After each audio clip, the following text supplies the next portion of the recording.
নমস্কাৰ সঠিক দিশা চেনেলত আপোনালোক সকলোকে স্বাগতম জনাইছো আশা কৰিছো সকলোৱে ভালে কুশলে আছে প্ৰিয় দৰ্শক মণ্ডলী জীৱনত ধনাত্মক দিশ ধনাত্মক শক্তি কেনেকৈ বৃদ্ধি কৰিব কেনেকৈ ঋণাত্মক শক্তিবিলাক ঋণাত্মক ধাৰণাবিলাক কেনেকৈ আঁতৰ কৰিব কেনেকৈ পজিটিভিটি জীৱনলৈ আগমন ঘটাব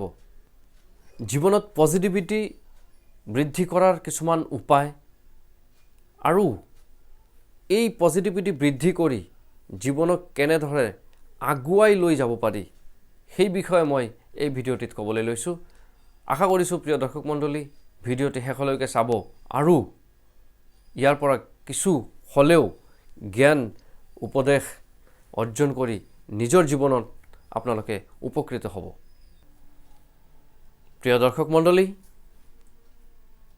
পজিটিভিটি নাইবা ধনাত্মক শক্তি হল এক বৈ যোৱা নৈৰ দৰে অনবৰত অনন্ত কাল ধৰি এই পজিটিভ শক্তিৰ সোঁত বৈ আছে আমি সেই সোঁতৰ ওচৰত আমি থিয় হৈ আছো আৰু আমাৰ জীৱনটো হৈছে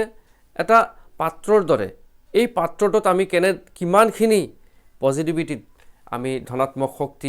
আমি আহৰণ কৰি সেই পাত্ৰত ভৰাম আৰু জীৱনটো সাৰ্থক কৰিম হেয়া আমাৰ ওপৰত নিৰ্ভৰ কৰিছে ভগৱানে এইখিনি বস্তু আমাৰ ওপৰত ঠেলি দিছে ঈশ্বৰে এইখিনি বস্তুত নিজৰ হাতত ৰখা নাই আমি আমাৰ জীৱনত কিদৰে ধনাত্মক শক্তি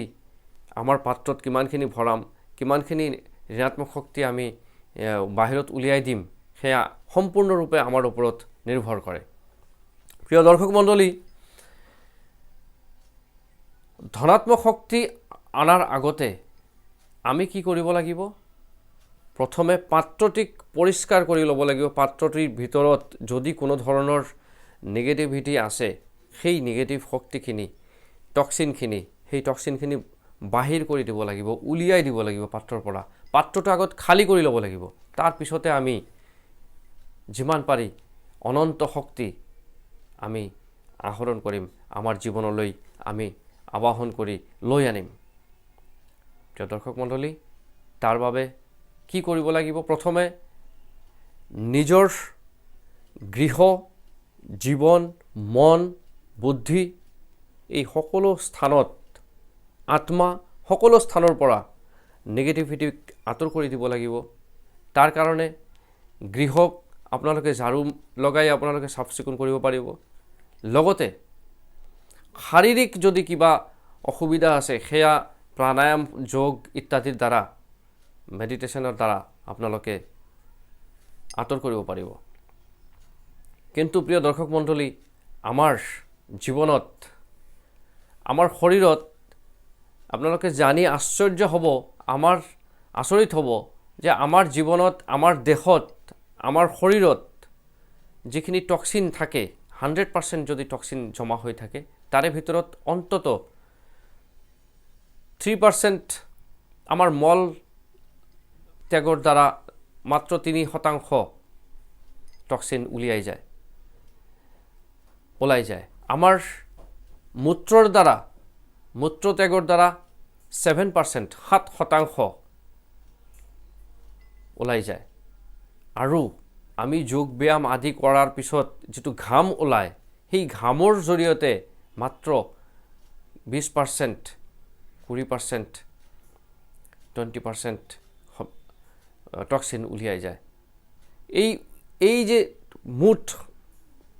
30% টক্সিনহে আমি উলিয়াই দিব পাৰোঁ আমাৰ শৰীৰৰ পৰা বাকি 70% টক্সিন আমাৰ শৰীৰৰ ভিতৰত জমা হৈ থাকে এই টক্সিন আমি উলিয়াবলৈ গ'লে নিশ্চয় কোনো গুৰুৰ নাইবা কোনো সাধকৰ প্ৰয়োজন হ'ব প্ৰিয় দৰ্শক মণ্ডলী আৰু গুৰুৱে যেতিয়া আপোনালোকৰ জীৱনত আহি এই 70% টক্সিন নামৰ দ্বাৰাই হওক বিভিন্ন ধৰণৰ ক্ৰিয়াৰ দ্বাৰাই হওক আপোনালোকক কৰাই 70% টক্সিন উলিয়াই দি জীৱনত ধনাত্মক শক্তি অনন্ত শক্তি আপোনালোকৰ জীৱনত শৰীৰত মনত আত্মাত আনিব সেয়া হৈছে একমাত্ৰ গুৰু প্ৰিয় দৰ্শক মণ্ডলী প্ৰথমে কৰিব লাগিব বাস্তু নিজৰ জীৱনৰ প্ৰধান অংগ হৈছে বাস্তু গৃহৰ বাস্তু সেই গৃহৰ বাস্তুত প্ৰথমে যিমান বাস্তু দোষ আছে সেই বাস্তু দোষবিলাক আঁতৰ কৰিব লাগিব ইয়াৰ পিছত বাস্তু দোষ আঁতৰ হৈ যোৱাৰ পিছত নিজৰ খাদ্যাভ্যাস যেটো আছে ভোজনৰ যেটো অভ্যাস আছে দৈনন্দিন যেটো আমাৰ ৰুটিন আছে সেই ৰুটিনত চেঞ্জেছ আনি হলেও ৰুটিনত পৰিৱৰ্তন আনি হলেও আমি কিন্তু ভোজনৰ দ্বাৰাও কিছুমান ভোজন আমি ত্যাগ কৰিব লাগিব কিছুমান ভোজন আমি আকোৱালি ল'ব লাগিব তেনে ধৰণেও কিছু টক্সিন আমি জীৱনৰ পৰা শৰীৰৰ পৰা উলিয়াই দিব পাৰি ইয়াৰ পিছত আহিব আত্মা আৰু মন আৰু বুদ্ধি কি ইন্টেনশন লৈছে আপোনালোকে কোনবা এটা কাম কৰিছে হেতু কি উদ্দেশ্যত কৰিছে কি দৃষ্টিভংগীৰে কৰিছে সেই দৃষ্টিভংগী শুদ্ধ কৰিবলৈ হলে দৃষ্টিভংগীৰ পৰা যদি কিবা ঋণাত্মক চিন্তাধাৰা আছে সেইবোৰ আঁতৰাব লাগিব আৰু তাৰ কাৰণে কিছুমান অভ্যাস আছে তাৰ কাৰণে কিছুমান ধ্যান আছে মেডিটেশন আছে তাৰ কাৰণে কিছুমান টক্সিন উলিওৱাৰ কিছুমান নিয়ম আছে সেই নিয়মবোৰ মানিব লাগিব প্ৰিয় দৰ্শক মণ্ডলী যদি আপোনালোকে ভাবে যে জীৱনৰ পৰা বাস্তু দোষ গ্ৰহ দোষ এইবোৰ আঁতৰ কৰি নিজকে এক উন্নত পৰ্যায়লৈ উঠাই লৈ যাব তেনেহলে নিশ্চয়কৈ ডেসক্ৰিপশ্যনত দিয়া নম্বৰত যোগাযোগ কৰিব লগতে সঠিক দিশা চেনেলৰ সমান্তৰালকৈ আন এটা চেনেল আহি আছে সেই চেনেলত মই গাইডেড মেডিটেশন আৰু জীৱনৰ সেই যে 70% জীৱনৰ 70% যেটো টক্সিন আছে সেই টক্সিন উলিয়াই অনন্ত মহাশক্তি সেই অনন্ত মহাশক্তি স্থাপন কৰাৰ কাৰণে কিছুমান মেডিটেশনৰ সেশন কৰা হ'ব সেইবিলাক আপোনালোকে যদি সেইবিলাকৰ পৰা লাভান্বিত হ'ব খোজে তেনেহলে নিশ্চয়কৈ ডেসক্ৰিপশ্যনত দিয়া নম্বৰত যোগাযোগ কৰিব আৰু